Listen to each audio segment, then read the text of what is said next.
If you're not willing to go in there and face yourself, you're not gonna find anything. You're gonna live right here on surface, man, right here on surface.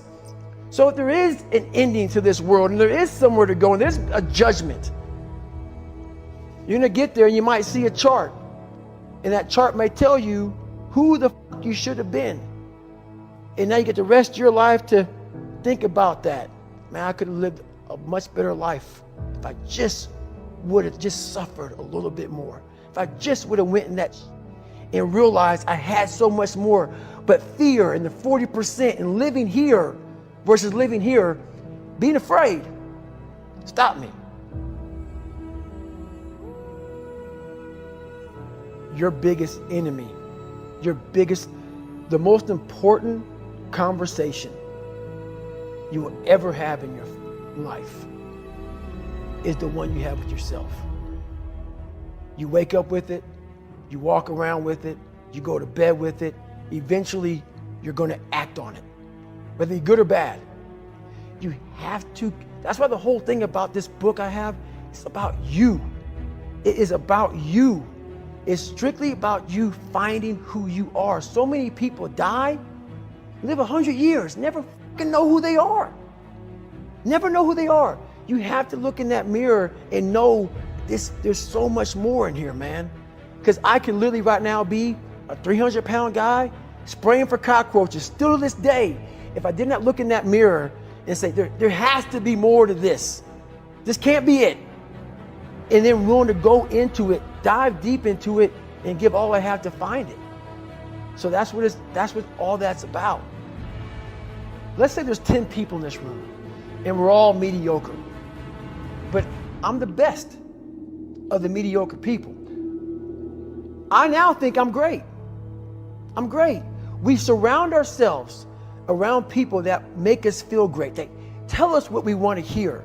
The second we put ourselves amongst the uncommon people, we don't like that feeling, that challenging feeling of that person who's waking up at 3:30 in the morning and say, hey, push your on, we're going for a run. We don't like that challenge. We like that person who says, hey, you know what, man, I don't feel good today, man. And they say, oh, it's okay, brother. We'll take a day off, man. We'll get a pizza and watch the game. We like that. We love that feeling. Why? Because you understand, man, we're good, bro. We don't want that motherfuckers like this. Hey, man, no, bro. Get your fucking shit on, man. Stop being a punk. We don't want that in our lives. We don't want that person who's constantly challenging our weaknesses. We want that person who's constantly, making us feel nice and good and secure in ours. That's the mediocrity of life. We want to be the best amongst the average people. People wonder, how do you stay hungry all the time? Because after I accomplish something, I don't sit back like a lot of guys who graduate buds, graduate this, graduate that. They get comfortable. They wonder why I'm getting weak, man. I don't know, I lost my edge. What's going on? Because once you hit the top of the fucking mountain, guess what happened? I'm good. I'm good. So you wonder why you're falling down now. Because once you reach the top of the mountain, you got to build another one. That's mediocrity. There's a lot of people in mediocrity who have a nice resume, but they're one-timers, man. They hit a one-time deal, they busted it open, got a lot of money, but they're good. You're mediocre now, man. What are you fucking doing today, tomorrow, the next fucking day? That's why I don't listen to theorists. I don't listen to all that bullshit. I listen to a motherfucker who's like this, man. What's wrong, man? I'm fucking tired, dude. Why are you tired? Because tomorrow, I gotta do the fucking shit again, man. Whatever the shit is that made me fucking nauseous and sick to my stomach, it made me hurt. There's no ending. And that's the person I listen to. That's the person who's gained knowledge. You gain knowledge through suffering.